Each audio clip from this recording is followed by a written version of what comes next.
Dari awal pun dari dia nganterin saya ke Polres pun itu aja dia kabur itu aja ngebawa HP saya apapun itu, padahal kan itu hak saya ya, itu kan HP saya gitu loh, kenapa kok dibawa kabur gitu loh. Ya mungkin dia pengen menghilangkan bukti atau apapun itu ya, saya tidak tahu ya, untuk menguntungkan saya, bukan dia maksudnya gitu. Tapi kenapa sih kamu artinya tetap masih bersikukuh untuk berseteru dengan orang tua kamu sendiri? Ya karena dia nggak benar. Kan di dunia ini kan bukan cuma anak doang yang bisa durhaka, tapi kan ibu juga bisa durhaka gitu loh. Bahkan di dunia ini kebanyakan malah justru ibu yang durhaka terhadap anak, tapi anak yang selalu disalahkan kayak gitu. Jadi ya semoga aja anak-anak di sana yang diperlakukan seperti itu sama orang tua kalian, tolong bersuara gitu loh. Jangan mau takut sama orang tua hanya karena mereka melahirkan kalian di dunia ini. Tapi kan kalian juga tidak meminta kalian dilahirkan di dunia ini gitu loh. Kalau bisa memilih pun pengen lahir dari rahim siapapun, saya mau jujur gitu ya, karena saya nggak bangga gitu ya. Mohon maaf sekali, saya nggak bangga mempunyai ibu yang kontroversial seperti itu, ribut sana sini. Bahkan ribut sana sini pun harus memperlibatkan anaknya biar dia ini istilah kata benar omongannya, disuruh-suruh juga lah. Saya sudah capek ya, saya sudah muak gitu ya. Makanya ini juga saya melarikan diri, karena saya perhatikan gitu ya, selama 5 bulan ini saya diam, saya ditaruh di rumah aman. Saya pun juga ditaruh di rumah aman pun untuk membuktikan bahwa di sini tuh saya tuh bukan korban gitu loh. Maksudnya saya di sini mau berkorporasi, saya mau ikuti semua permainan ini karena saya pengen membuktikan bahwa saya ini berani untuk hadapin masalah sampah ini, karena ini nggak ada masalah tapi dibikinlah seolah-olah ada masalah. Kagetnya saya nggak tahu nih kalian dapat ada infonya ya. Jadi begini, kagetnya saya udah pulang kan, kita kan tadi wawancara kan. Kagetnya saya sampai rumah tiba-tiba ada panggilan, telepon berulang-ulang. Saya lihat dia, oh ini loli gitu kan. Nah lalu kemudian saya nggak yakin, saya biarin karena selama ini banyak yang ngaku loli. Ketika saya video call nggak ada yang pernah nyangka. Lalu tadi kirim voice note, kok benar suaranya gitu. Terus ya dia telepon saya, pancing video call ya, kelihatan kaget saya. Ternyata dia sudah di depan kantor saya. Jam berapa itu bang? Dia bilang jam 10:30. Iya, jam 11 ya. Loh, ini loli benar. Oh, tolongin aku, dia nangis. Ya saya, ya sebagai seorang manusia dan dia tahu saya lagi nangani juga kasus laporan NN. Ya saya nggak ada pilihan lain. Saya tentu harus datang. Tapi saya tidak mau bahwa ini ada nanti dikira saya yang mengerjai kan. Dia lari, saya tanya kenapa pilih ke saya. Dia percaya dengan saya. Lalu kemudian dia nunggu di Hotel Horizon. Saya datang dengan keluarga, kita interview. Ya pilihannya nggak ada lagi kecuali saya bawa ke sini. Tapi dia loli sudah tidak mau di safe house seperti yang diceritakan tadi. Kira-kira begitu. Nah sekarang saya nggak tahu. Nah, tapi yang pasti kalau udah begini kondisinya nggak bisa lagi kita harus sikapi seperti yang kemarin. Safe house itu nggak bisa juga, harus jelas transparan. Safe house-nya di mana, seperti apa. Nah, dan ini ternyata dari mengerti semua, apalagi yang disampaikan NM katanya gitu ya. Selama ini menyesal ini segala macam, nggak ada. Nggak ada itu. Dia ketemu silakan sama aja kalian tanya bagaimana cerita dia ini. Itu nanti bisa kita lihat. Tapi yang pasti ini kita lagi konsultasi dengan polisian. Saya juga besok ada urusan, terus saya juga mau istirahat. Tapi kan saya nggak bisa mengambil resiko karena dia di bawah umur, walaupun tinggal berapa bulan. Ini saya bawa ke sini, baru kemudian nanti kita bicarakan seperti apa sesuai dengan mau dia. Ya kalau tidak dia lah, kalau bisa dipaksa-paksa juga orang punya anak di bawah umur kan. Ya begitu aja ya. Kami ke dalam dulu. Tapi Fadel, Loli sendiri gimana sih kalau bisa sampai ada konsultasi? Anakku Laura Mezani Mawardi.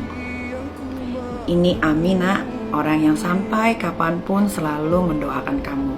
Hari ini Ami ingin menyampaikan sesuatu yang mungkin sulit, tapi Ami yakin ini adalah yang terbaik untuk kamu.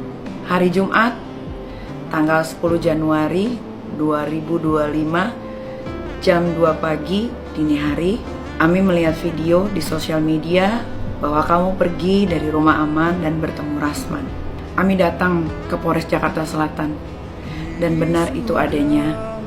Kamu bersama Rasman dan istrinya di dalam satu ruangan. Sebagai seorang ibu, Ami ingin kamu tahu bahwa sejak kamu dilahirkan, Ami telah berusaha sekuat tenaga untuk memberikan yang terbaik untuk kamu dan untuk masa depan.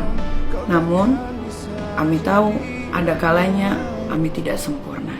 Mungkin Ami terlalu tegas, terlalu sibuk, atau terlalu khawatir karena layaknya ibu yang harus menjaga anak perempuan semata wayang Ami. Karena percayalah nak, menjaga anak perempuan itu, apalagi seorang single parent di kota yang besar, adalah sebuah hal yang sangat ekstra. Ami ingin kamu tahu itu semua karena Ami sangat mencintai kamu. Ami tidak pernah berharap untuk melihatmu melalui cobaan yang berat ini. Dan saat Ami mendengar bahwa kamu mengambil keputusan besar dalam hidupmu, Ami merasa kecewa, tapi lebih dari itu, Ami ingin kamu tahu bahwa Ami tetap akan selalu mencintai kamu. Kamu adalah anak perempuan satu-satunya yang Ami miliki, dan tak ada yang lebih berharga bagi Ami selain kebahagiaan kamu. Percayalah nak, tidak ada satupun ibu di dunia ini yang gak mau hal yang terbaik untuk anaknya. Suatu saat kamu tahu ini, Ami lakukan demi kebaikan kamu nak. Ami mengikhlaskan segala pilihan yang kamu buat. Walaupun terkadang Ami merasa kehilangan, mungkin di suatu saat nanti, saat kamu menjadi seorang ibu, kamu akan memahami betapa besar cinta yang Ami berikan. Meskipun kadang Ami tampak keras atau galak, semua itu karena Ami ingin kamu bahagia dan terlindungi. Nah, percayalah bahwa tidak ada seorang ibu yang tidak sayang pada anaknya. Hanya ibu yang akan selalu ada dalam suka dan duka. Ibu yang mungkin terlihat galak, tapi hatinya hanya penuh dengan kasih sayang. Ami tahu kamu akan menemukan jalanmu sendiri, dan suatu hari nanti kamu akan mengerti betapa tulusnya Ami mencintai kamu. I love you, Laura Mezani. Mawardi, jaga diri kamu baik-baik nak. Selalu ingat, apapun yang terjadi, Ami akan selalu ada untuk kamu. Ketika suatu saat tidak ada orang lain yang memperhatikan kamu ataupun telah meninggalkan kamu, pintu rumah Ami terbuka untuk kamu. Pelukan ibu ini siap memberikanmu kehangatan kembali. Jaga diri baik-baik ya. Diduga ada penculikan, ya. Itu yang dilaporkan oleh NM. Kemudian lanjut untuk laporan berikutnya. Apa itu dulu? Ada yang pertanyaan? Lanjut aja. Kemudian laporan berikutnya, laporan polisi 105. Pelapornya adalah NM, terlapor adalah RAN dan AS. Ya. Terjadi Jumat tanggal 10 Januari 2025 sekira jam 2.40 dini hari di Polres Metro Jakarta Selatan. Kemudian pasal yang diterapkan di sini yaitu 351 KUHP dan atau 170 KUHP. Ya, ancaman 5 tahun. Lanjut.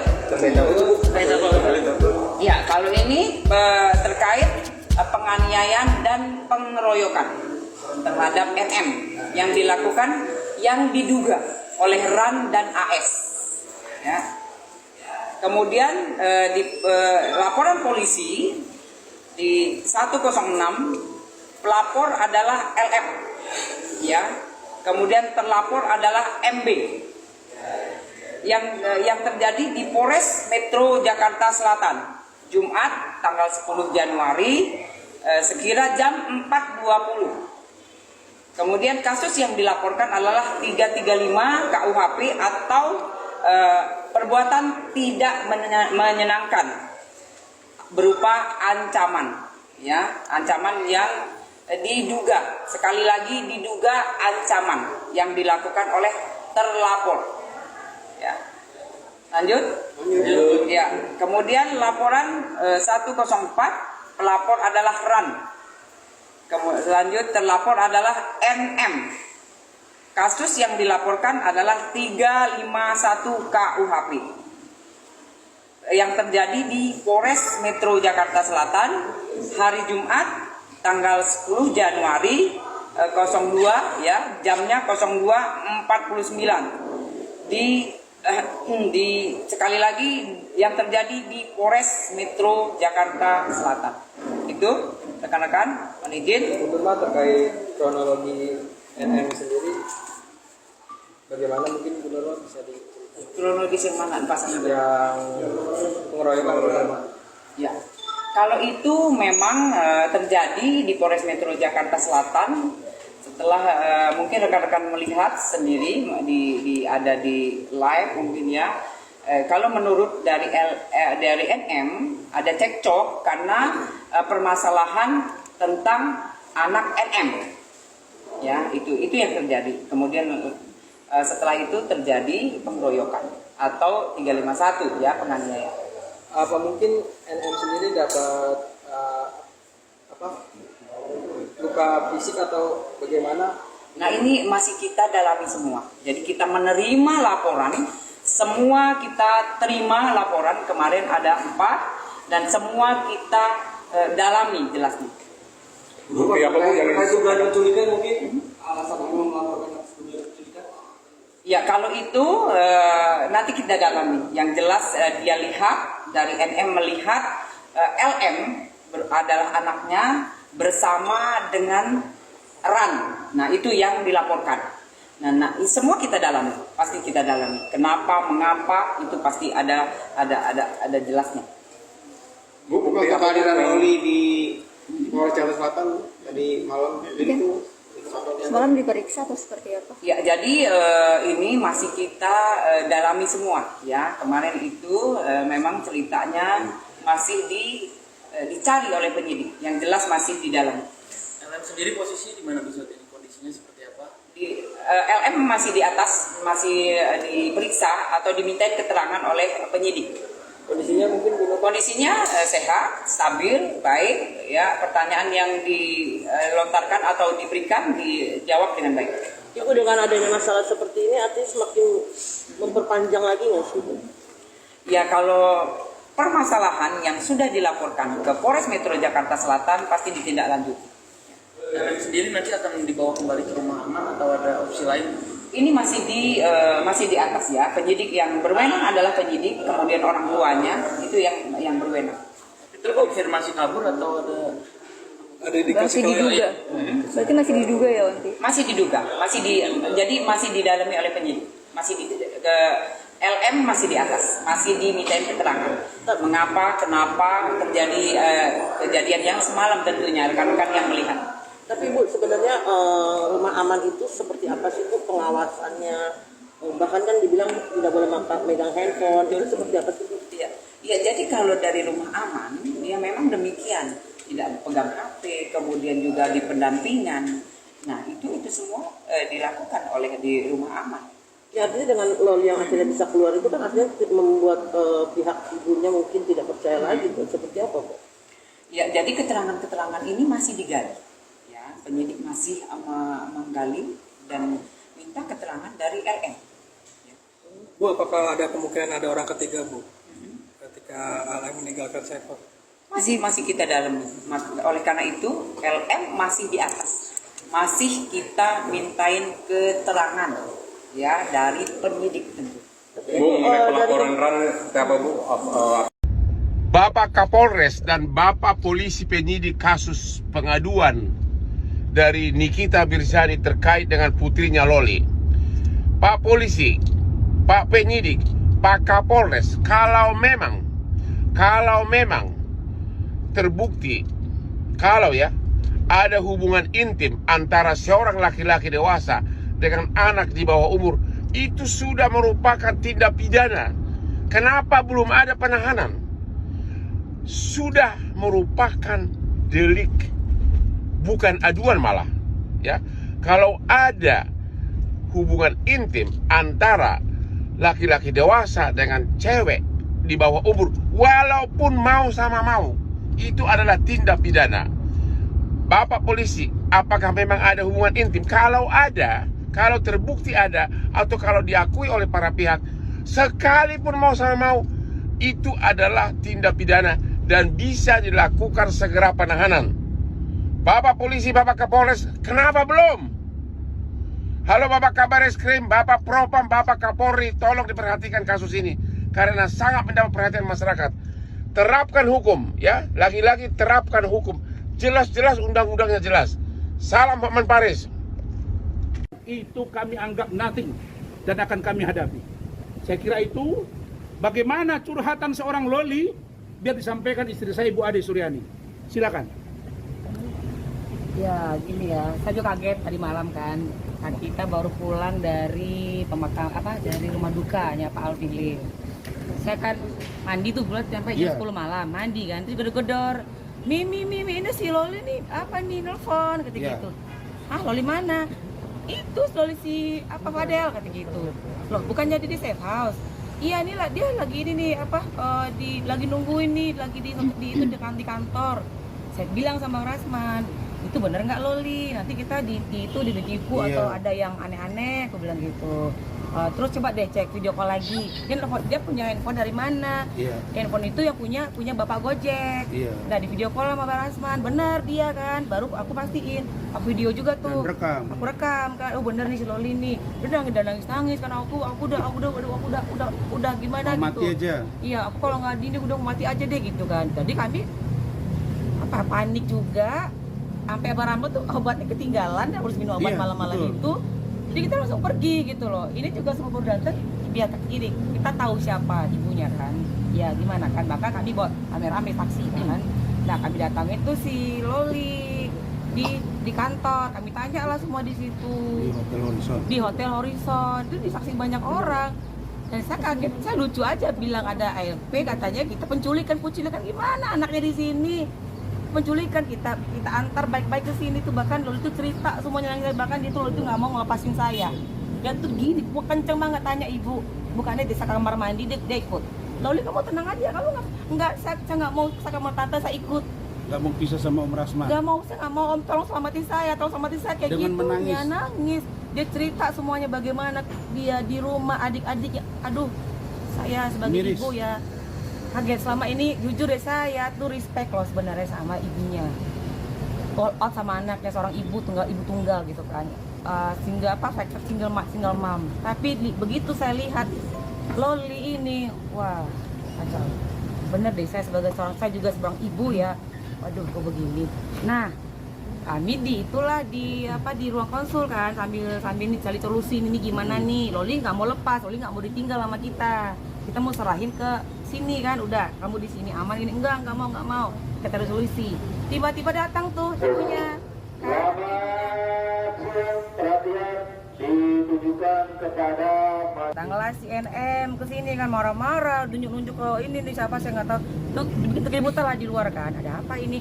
Keluarlah Bang Rasman kan dengan itikat baik, maksudnya gini meredam gitu loh. Maksudnya Bang Rasman ini ada apa sih? Ayo ngobrol baik-baik gitu loh. Ada apa ini? Bang Rasman ini pengen menyatukan anak dengan ibunya tadinya loh. Ini enggak, kita buat apa sih? Nggak ada untungnya kita di sini gitu loh. Udah gitu, tahu dia gini. Dia gini dengan balon yang gede dibawanya itu kayak balon ya, nggak tahu gede. Dia gini. Deket-deket yang gini gitu. Kan ini ada apa kayak mau nyerang tuh saya tutupin dong gini kan. Dia napas gitu ke muka Bang Rasman. Dan tutupin gini. Ada apa ini? Kok gitu? Waktu dipukul tuh kepala gua. Hah? Sak dong aku kan, loh kok kepala aku dipukul gitu, ada apa gitu kan. Terus aku diam nih, aku bilang saksi sama ibu itu loh, ada ibu Kanit di dalam tuh rame orang banyak. Bu kok aku dipukul? Ya Allah bu, ibu tuh ibu Kanit apa yang dalam itu kasihan sama aku. Kasihan ya kok jadi aku kena imbas gitu kan, kok jadi aku dipukul kan, kita nyelamatin anaknya, bilang gitu kan. Jam 12 malam, saat jam 1 malam, pokoknya kami tuh aduh nggak tahu capek sekali. Bukannya nanya baik-baik untuk kan ada apa, ini nggak langsung gotak kepalaku pak gitu kan, kaget belum sampai apa ini gitu. Terus udah kita redam nih, aku masih nahan diri kan, redam di dalam. Bang Salman keluar habis toilet ya, duduklah di situ, maksudnya pengen lagi nih, pengen lagi baik-baik, ngomong baik-baik, ini gimana nih. Oh dia kayaknya apa ya, kayak besar kepala, kayak apa gimana, perempuan sama laki-laki, ya laki-laki mesti ngalah dong kan, kecuali perempuan sama perempuan, laki-laki sama laki-laki. Terus Saya keluar kan, misalnya saya bilang, kamu kenapa pukul saya? Saya bilang sama si NM, lo kenapa pukul gue gitu kan? Kenapa tabok kepala gue? Oh dia nyerang saya gini, datang-datangin lagi-lagi, mulutnya ke sini ke depan mata aku, ke depan muka aku, bau lah, kan enggak lah kan gitu kan, so aku mundur kan, so aku didorong sama gini-gininya gitu kan, ya udah terjadi, aku dan rame lah, terjadi dorongan, dan rame lah, semua polisi ngelerai, berasman buat ngelerai, ada apa itu kok aku begini, udah bang tonjok. Gitu. Jadi untuk ini